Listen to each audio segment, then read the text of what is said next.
Welcome to the seventh domain of the Philippine Professional Standards for Teachers. This is all about you because this has something to do with personal growth and professional development. You know, in the past Ppst domains were okay. Welcome to the seventh domain of the Philippine Professional Standards for Teachers. And this is about you. You know, the past domains talked about the learning environment, the diverse learners, curriculum, assessment, pedagogy, and content. But this has something to do with you. That's why for the board exam, this has to be very, very important. This is critical. And this is the seventh domain known as personal growth and professional development. As you may know, growth has something to do with quantitative. Growth is something measurable. But, when you say development, this is qualitative. This is what you can actually demonstrate as skills. It's your qualities that matter.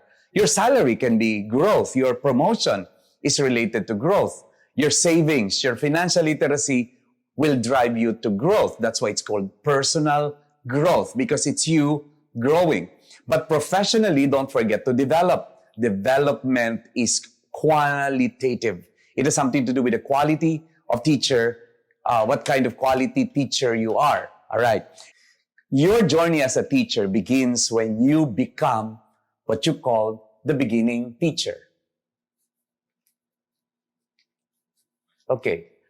A beginning teacher is someone who has the qualifications. You passed the board, you studied education for 4 years, or you took another course, you took 18 years, and the fact is you passed the board. That's why you have the required skills, knowledge, and values to become a teacher. You have the capability, you have the qualification, you have the requisites as far as becoming a teacher is concerned, because you have the qualification. All right? You have the vital skills. But you cannot stay there forever. You have to develop. You can be, and you should be, a proficient teacher. Okay. A proficient teacher, therefore, has the independence. That's the magic word. You become independent. When you're a beginning teacher, you will seek advice. You'll run to your master teacher. You run to your senior teacher. But when you're a proficient teacher, you become independent. Not because you don't need them, not because you don't collaborate with them, but because you are more skilled already in planning, in implementing, and even in monitoring, in managing, and even evaluating educational programs. So that's the beauty of becoming a proficient teacher. But you don't stop there. You should endeavor to become a highly proficient teacher. Okay. By becoming a highly proficient teacher, you become the mentor to many. You become a collaborator for the teams that are developed in your schools. And you have the in-depth and sophisticated capability, not only as a teacher in the classroom, but a teacher in the school and a teacher in the community. So that's what you demonstrate when you become highly proficient teacher. And of course, you reach up the ladder and you become the distinguished teacher. Okay. And the distinguished teacher now is someone who is more global in perspective. But you don't stop there even. As you reach the distinguished teacher level, you become a lifelong learner. But because as a lifelong learner, even here, you become a lifelong learner, and you get that far, you create a lifelong impact already to not only to your students, but to your co-teachers, to the administrators, even to the community. You speak the language of quality. You speak the language of excellence. You become more global. And you know what? When you become a distinguished teacher, you endeavor even more to become engaged in professional adjustment. So this is your journey. Now, where are you? You're currently not yet there. But the moment you pass the board, you will become the beginning teacher. Okay, the proficient teacher who is independent already, who is skilled already in many areas of educational planning, not only the classroom, but for the entire school. A highly proficient is the mentor. It's the mentor. It's the collaborator. Someone who has in-depth information or knowledge about becoming a teacher. Someone who is a little more sophisticated. And when you become, a leader, an educational leader, speaking global, speaking quality, speaking excellence, then you become the distinguished teacher. You will not be able to go up the ladder unless you are familiar with the seventh domain. And the seventh domain, as I said earlier, has something to do with personal growth and professional development. Okay, this is what we will talk about now. All right, let's talk about personal growth. What does it mean? It means that the teacher actually value. There is something you value if you have this. You value, all right, you value personal growth and professional development. That's what you value. But this is where the teacher will have to embrace, whether you like it or not, the requirement for CPD, continuing professional development. Well, this looks like simply, an engagement to comply with Republic Act 10912. Okay, this Republic Act 10912, strengthened the continuing professional development, not only for teachers, but all regulated professionals. And this has something to do also with the creation of the CPD councils among all professions. And simply put, and by the way, this is in 2016. As early as 2016, we all have this already. And the mandate of this is for professionals, for baccalaureate graduate professionals to have 15 units per year. Or since we are renewing the license every 3 years, remember the license is just a privilege, that's why it's renewed, you are required to have 45 units per renewal, which is actually 3 years. Okay, now, if you have excess, that's fine. All right, if you have excess, that's fine. Graduate studies are included here, seminars, accredited seminars, etc. Now, I'd like to dig deep a little more on the concept of the CPD. Don't forget that there is such a thing as ASEAN economic integration. Okay, the ASEAN economic cooperation. Don't miss that. The 10 countries, okay, coming together. All right, not only for economic, but also for human resource. And that's why there is such a thing as AQRF. What is the AQRF? The ASEAN Qualification Reference Framework. Okay, this is the qualification reference. That's the thing there. Qualification reference. Okay, it's a framework in the ASEAN. And that's why in the Philippines, we have such a thing as Philippine Qualification Framework.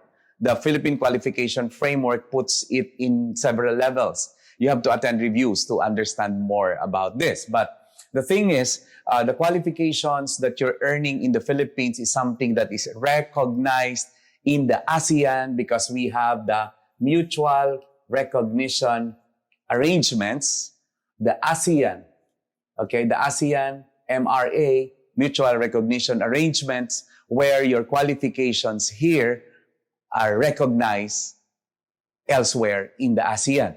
In the same way that the qualifications of our neighbors in the ASEAN are also recognized here in the Philippines. Okay, when you speak of CPD, okay, when we speak of CPD, go down there, the CPD refers to post-baccalaureate, okay, post-baccalaureate specializations, okay. For example, you want to specialize. That's why when graduate studies are included here. It's something to do also with interdisciplinary and multidisciplinary. Okay, multidisciplinary fields. For example, you want to attend first aid programs of nurses. That's fine. That's acceptable because that's part of CPD. It's a multidisciplinary. Now, if you're a math major and you want to learn English from the English majors, that's okay. That's that's within the profession, intradisciplinary. But if you want to cross border in other disciplines, that's also okay. And the purpose of this, of course, is the assimilation. That's the thing. It's an assimilation. That's why it is wrong that you are renewing this month. You will get all the units that you need this month. That's wrong because it's a process of assimilation so that you can inculcate, you can put it in the practice, you can put it in research, or simply put, you can put it because you are, you can adopt it and assimilate it because you are a lifelong learner. Okay, later on, we'll talk about the lifelong, the lifelong learner. Therefore, the CPD is not only about renewing the license.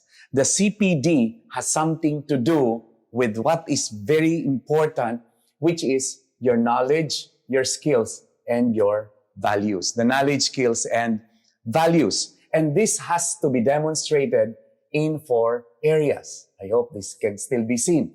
The 4 areas. First is cognitive. Cognitive. Okay, it's your understanding. Naiintindihan mo pa ba ang profession mo habang nagbabago siya? Functional. Okay, functional. Yung naintindihan mo ba, nagagamit mo pa? That's the question. Another one is ethical. Okay, ethical. Ikaw ba ay meron pang moral righteousness as a professional? And of course, last is personal. Okay, napakinabangan mo ba ito bilang tao? That's the essence of the CPD. Therefore, I want to deepen that CPD is not only about compliance of the 15 units per year or the 45 units every renewal, but the CPD is you developing the specialty deeper and wider. It's interdisciplinary and multidisciplinary. You want to attend financial literacy courses, that's okay. That's part of it. Because you want the context of the law, which is RA 10912, is so that you can assimilate to it for the improvement of your practice, for your engagement in self-directed research, and your role as a lifelong learner. So this is where the CPD will come in. And, when you speak of development and, growth, we're talking about the magic word learning. Okay, the thing there is, are you still learning? Okay, and learning can come in 3 different forms. This can come to you in formal, non-formal, or informal. Okay. The formal is easy. Formal is when you go to school, there is a structured curriculum, or you go to a national agency like NAYAP, there is a curriculum that they follow, you engage in learning, that's formal learning. The graduate studies are formal learning. When you speak of the non-formal, these are the more flexible. Non-formal are the alternatives in addition to formal. These are trainings, these are seminars, workshops. Okay, but when you speak of informal, hindi siya formal, it is what you learn in life. Okay, you learn it in life. But is it something, can you just go to PRC and say, hi, I had an informal learning on gardening. Of course, they will believe that you learned it in life because you became a plantito during the pandemic. But the thing is, after you engage in the informal learning, you have to make sure that there is recognition. Okay, recognition. And such that will be recognized. How will that be recognized? There is validation, validate, and that validation is through assessment. And that's why you are assessed. And because of that, you will be given accreditation. Okay. And what do you get if you went through, for example, an informal learning, like you self-studied on, because you went to the YouTube University, you self-studied on agriculture, and then you go to PRC that you have learned it. Okay, maybe you can go to TESDA, and TESDA will subject you to validation of your competency and will give you accreditation for what you have learned. Because at the end of the day, these things you engage in here leads you to what you call qualification. That's the magic word. Okay, because the thing about CPD is that it should improve, it should increase your qualification. It's not a waste of time because you become more qualified after you engage in it. Okay, let me recap this part because I will still fill up this side of the wall. Okay, it goes like this. When you speak of personal growth and professional development, ang ibig sabihin nito, you value. Binibigyan pahalaga mo ang personal growth and professional development. In the more concrete term, ito yung CPD, Continuing Professional Development, na nanggaling sa isang batas, 10912, na nag-utos sa PRC since 2016 na dapat bago ka makarenew ng license, kailangan mo ng 45 units kasi kailangan mo ng 15 units per year. So kung uma-attend ka ng seminar 3 times in 1 year at binigyan ka ng 5 units per seminar, meron ka ng 15 units. Pero yun lang ba ang pinanggagalingan ng CPD? The answer is no. Pero palalimin pa natin ang usapan. Meron kasi tinatawag na ASEAN Economic Cooperation. At dahil dyan, nagkaroon ng ASEAN Qualification Reference Framework na kung saan ang qualification ng Filipino professionals ay nire-recognize, mutual recognition, kasi may agreement ang ASEAN na may mutual recognition na yung ating qualifications na naaayon sa ating Philippine Qualification Framework ay nire-recognize din as qualification sa ibang bansa sa ASEAN. At kasabay niyan, yung mga qualifications ng mga kapitbahay nating ASEAN nations, tatanggapin din dito sa Pilipinas. Okay? At kagaya nun, sabi ko, therefore, kailangan nating mag-specialize. Kaya mag-engage tayo sa mga post-baccalaureate specialization training, education, okay? Pwedeng interdisciplinary across the discipline. Pwedeng multidisciplinary. By multidisciplinary, pwedeng umattend ka ng isang seminar sa first aid, may nakita ka dong engineer, may nakita ka dong nurse, may nakita ka dong doktor, may nakita ka dong teacher. Yun ang multidisciplinary kasi tanggap yon. At ang konteksto ng CPD ay i-assimilate mo, iipunin mo ang learning na yon. Iipunin mo ang learning na yon para magamit mo sa improvement ng practice mo, magamit mo sa research kung interesado ka sa research, at mapatutuhanan niya na ikaw ay isang lifelong learner. Ang learning can happen informal. Pumunta ka sa school, may curriculum, may structure, formal. O kaya, kung hindi masyadong ganun ka-formal, yun yung informal. Pero ang informal is alternative. It's addition to. It's like seminar, workshop, trainings, mga ganon. Okay? O kaya mga modular learning, etc. These are non-formal. Bakit siya non-formal? Formal siya pero hindi masyado. Pag sinabi mong informal, hindi talaga siya formal. Okay, pinag-aralan mo, tinuruan ka ng nanay mo kung paano magluto, hindi ka pwedeng pumunta sa test at sasabihin mong tinuruan ka ng nanay mo para magluto at mas magaling ka na sa nanay mo. That wouldn't work. So what you have to do there is to make sure that what you learn is recognized. At para ma-recognize yun, kailangan ma-validate. At para ma-validate yun, i-assess ka. At pag na-assess yun at napatunayang meron kang capability, ma-accredit yung iyong informal learning, mabibigyan ka ngayon ng qualification. At kaya yung mga NC2, NC3, NC4, those are certifications that prove your qualification. Alright, so that's the part right here. I will now continue with something more than just being required to achieve or to renew your license. I'll talk about the teacher valuing. Okay, may binavalue ang teacher dito. Personal. Okay, binavalue niya ang personal and professional. There's a magic word here, reflection. Okay, this is a big word in education. Personal and professional reflection. Pag sinabi mong reflection, reflective learning, this is reflection in at reflection on action. Okay, in the context of education, you reflect while you are teaching, or you can reflect after teaching, and such reflection leads to improvement. Yun ang gusto nating pag-usapan. At dahil marunong kang mag-reflect, marunong kang mag-improve ng sarili mo in action, habang ginagawa mo, on action, okay, pagkatapos mong ma-experience yung gawain yon. Now, related to this is the concept of lifelong learning. Kasi, ang teacher, okay, alright, the concept of lifelong learning. And lifelong learning is a concept that tells us that we are responsible. You will assume, okay, we should assume personal responsibility. Okay, we will assume personal responsibility for your own learning. And that makes you a lifelong learner. Ikaw mismo ang mag-a-assume ng responsibility for your own learning. And this supports John Dewey's, favorite famous quotation that education is life.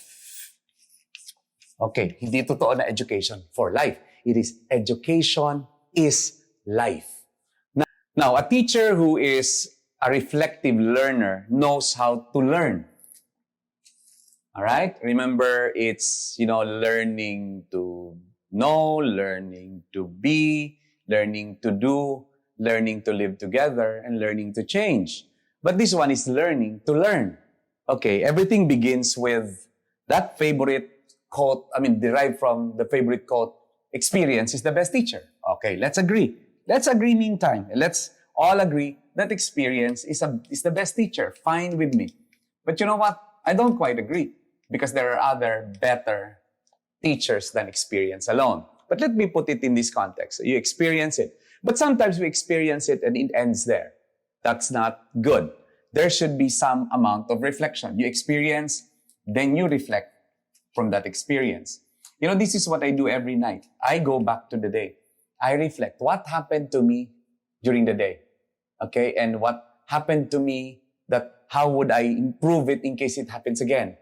All right. And after that, then you theorize. You theorize. How is that? You make a conclusion. For example, I said, I experienced creating this video today. Tonight, I will reflect and ask myself, if I will do the video again, how would I do it better? And therefore, I watch myself as this video is posted. I reflect upon it. Then I theorize. I'll probably say, maybe in the future, I should tagalize some part. Or maybe in the future, I should, expound some more in some areas. All right? And therefore, I theorize. Then therefore, after I theorize, I will do it. I'll do something else. But I will try to experiment. I want to try something new. I will try to deliver my lecture in more Tagalog ways than English so that it could be understood more by others. Or maybe I should start with English but summarize in the end in Filipino. Okay, and I will experiment. And that experimentation creates the new experience. So it goes in cycle. It goes round and round and make me grow from one experience to reflection, to theorizing, to experimenting, and then I improve upon it. But why is this not happening? Because we lack the 4 skills to be reflective. One of them is what you call the valuing skills. Valuing skills. Okay, we don't give much values of the experience. That's why we don't reflect upon it. Why? Because we ignore it. We ignore the value of the experience. That's why we don't even reflect about it. Once you reflect, you develop the thinking skills. You become a reflective thinker. Okay? And sometimes you don't grow from the experience because you don't think about it anymore. Then after you think about it and you develop some conclusion, there should be some decision skills. And not many of us would know how to make decision. Okay, the decisions to change, the decision to improve something. And finally, what we actually lack to improve is the acting skills. We don't know how to act it out. We lack the skills to act it out. All right, imagine if a teacher, every time she would go home, on her way walking back home from school, what if the teacher is engaging in reflection on action? While the teacher is teaching, the teaching should be reflecting in action. Then on her way home, she is doing reflection on action. And she will reflect upon the experience of that day, valuing it and thinking about it and making a conclusion, thinking of some students who were missed out, some students who were reprimanded, some students who were not giving attention. Then the teacher will make a decision to experiment on something. The next day, act on it and create a new experience. That teacher will grow from becoming a beginning teacher to a distinguished teacher. So that's the connection, ladies and gentlemen. Now, if you're talking about lifelong learning and personal development, don't miss that the teacher is committed to uphold the dignity of becoming a teacher. Dignity. Okay. All right. Uphold the dignity of teaching, of becoming a teacher. And this is where, key words emerge in the development of all of these. The first of them is what you call the caring behavior. Okay, the caring behavior. All right, we want teachers who are more caring. Okay, teachers who know respect. Okay. All right, and finally, teachers who would have the integrity.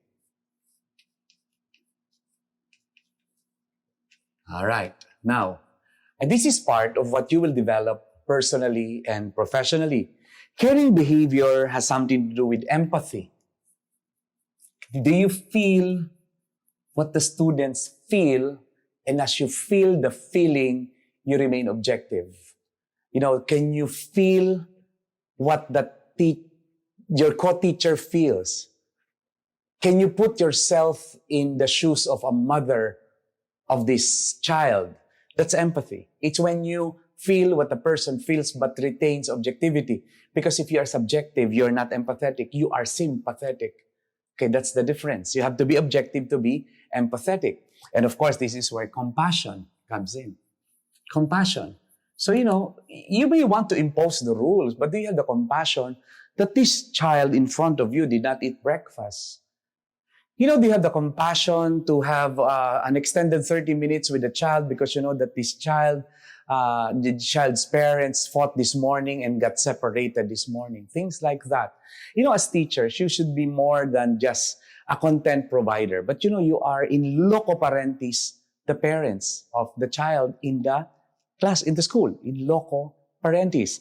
Now, with respect means tolerance. This is a magic word in teaching. Tolerance is when you don't necessarily agree or you don't necessarily align with it, but you seek to understand and you allow that diversity. For example, religion. Okay, for example, religion. Yes, you're Christian and you have a Muslim student. It doesn't mean that if you respect, it doesn't mean you will also you worship Allah. No.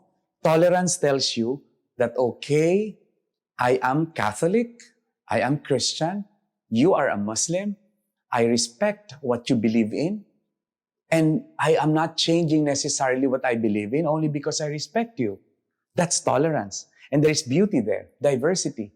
When something is not aligned with what you believe in, it doesn't mean that what you don't believe in is wrong, because you are both probably correct. Okay. And lastly, with integrity, don't miss honesty. Teachers should teach and demonstrate honesty, because honesty is what leads to trustworthiness. Okay? Trustworthiness. The teacher who can be trusted. And all of these, the caring behavior, the respect, the integrity, these are the basis, or these are the foundation of the dignity or the dignity of the teaching profession. Okay? So that's very, very important. And all of these will be anchored on philosophy. That's why there's philosophy of education. And such philosophy will teach us not only understanding, okay? Not only view, okay? But even conceptualization.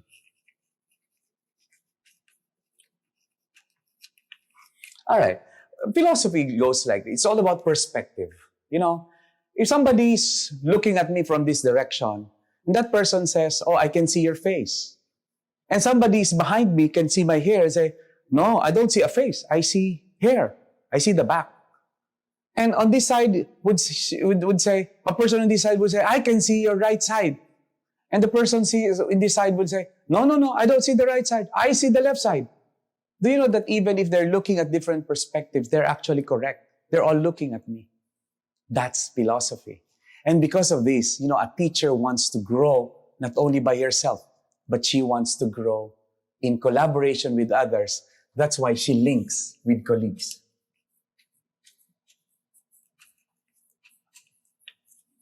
Okay? And that's why you should be part of an organization. You should be part of your alumni because that's part of the personal growth and professional development. So I will summarize this side. And sabi natin, ang personal growth at professional development has something to do with the teacher's ability to have personal and professional reflection. Ang sabi natin, pag sinabing reflection in action, habang nangyayari yung action. Pag sinabi natin reflection on action, pagkatapos mangyari yung sitwasyon. Ang purpose ng reflection ay para mag-improve. At tinuro ko sa inyo, by the way, this is by COLB. Okay? This is COLB's, adult learning model. Sabi natin, nag-uumpisa ang lahat sa experience, tapos i-reflect mo yung experience, tapos mag-theorize ka ng experience, tapos you should be ready to create a new experience and experiment to create a new experience. Pero sabi natin, kaya hindi nangyayari to kasi minsan wala tayong valuing skills. Hindi natin napapahalagahan yung experience. Ayaw natin mag-isip, hindi tayo sanay mag-isip. Thinking skills. O kaya nag-isip tayo, hindi naman tayo nagdesisyon. O nagdesisyon tayo, hindi naman natin nagawa. Pero kung kaya natin gawin itong apat na to, we will grow as professionals. Kasi sabi nga natin, gusto nating umangat sa pagiging beginning teacher na may kakayanan, merong kwalifikasyon, pero kailangan pa ng suporta ng marami. Samantalang kung proficient ka na over time, you can be on your own, you can be, you have capability na to execute educational program. Pero syempre, gusto mo mas malalim pa doon, gusto mo magkaroon ng in-depth, sophisticated knowledge about it. You want to be collaborative, you want to mentor others. That's why these people go to hear it. Okay, they mentor. And of course, this is what we want. We want to be the distinguished teacher, talking about global, talking about excellence, quality, walking the talk of continuing improvement, walking the talk of professional enrichment, and, celebrating the impact that you create in the lives of others, not only of your students, but of people around you. At sabi natin, siyempre kung ikaw ay totoong professionally and personally reflective, then you will assume the personal responsibility for your learning. Okay? And that's why education is life. Ang may sabi nito ay si John Dewey. Alright. Kaya, yun ang definition ng lifelong learning. Walang pwedeng magsabi sa'yo kung paano ka matututo kasi ikaw na mismo ang nag-a-assume na kailangan mong matuto. Hindi ka mag-graduate studies kasi gusto mong ma-promote. Mag-graduate studies ka kasi gusto mong maging mas magaling na guro. Hindi ka mag-graduate studies kasi gusto mong maging principal or maging superintendent. Gusto mong mag-graduate studies kasi gusto mong mag-research. Okay? Gusto mong mag-improve ang iyong practice at gusto mong maging lifelong learner. At tatandaan nyo, hindi lang lahat ng learning ay formal, hindi lang lahat ng learning ay kailangan sa school. Pwedeng non-formal, through seminars, webinars, self-directed learning, etc. Pero ding informal, yung mga natutunan mo sa buhay. Kaya lang, kung gusto mo siyang maging qualification, kailangan humanap ka ng recognition, validation, and accreditation ng learning na yon na pinag-usapan natin. At syempre, kailangan palalimin natin ang ating filosofiya bilang mga teachers, not only to gain understanding, not only to see the views, but also to be able to enrich our conceptualization. And finally, bilang mga teachers who are growing personally and developing professionally, kailangan ma-uphold natin ang dignity of the teaching profession and the dignity of teachers. Paano yon? Through our caring behavior. Ikaw ba'y empathetic? Can you put yourself in the shoes of another? Yun yung mga issues dito. Can you feel what others feel? Do you have the compassion? Can you do acts of kindness? And of course, respeto, marunong ka ba mag-tolerate? The keyword here is tolerance. Halimbawa, gender. It doesn't mean you have to be gay to respect LGBT rights. It doesn't follow. Okay, you can respect and understand and respect the LGBT rights and the LGBT choices, even if you're not part of it. And that's what you call tolerance. And the perfect example of that is religion. You don't have to be Muslim to appreciate the beauty of Islam. Okay, and to apply some principles of Islam in your lives. And that's celebrating the beauty of diversity. And lastly, integrity is when you're honest, and that's when you are trustworthy. Trust is not something you solicit. It's something that's given to you. And that's because you are integral, you're whole. That means you are a great person inside and out. So this may have taken you so long, but CPD, or personal growth and development, is not because you're renewing the license. It's because it is your responsibility to improve. You know why? Because the world is changing. And why won't you? And always remember this, the teacher cannot pour from an empty cup. Teachers can only give what they have. If you don't have it, you cannot give it. And it will be unfair to your students who you are forcing to learn if you yourself has stagnated in your learning. Thank you very much. And this completes the 7 domains of the PPST.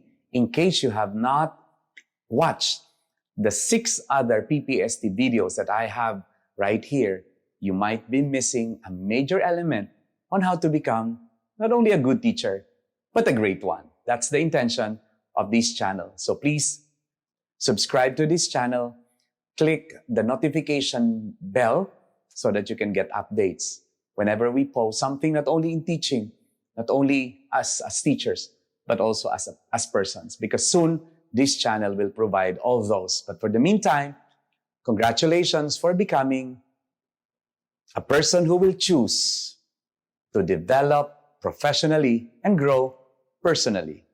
Thank you. Keep safe.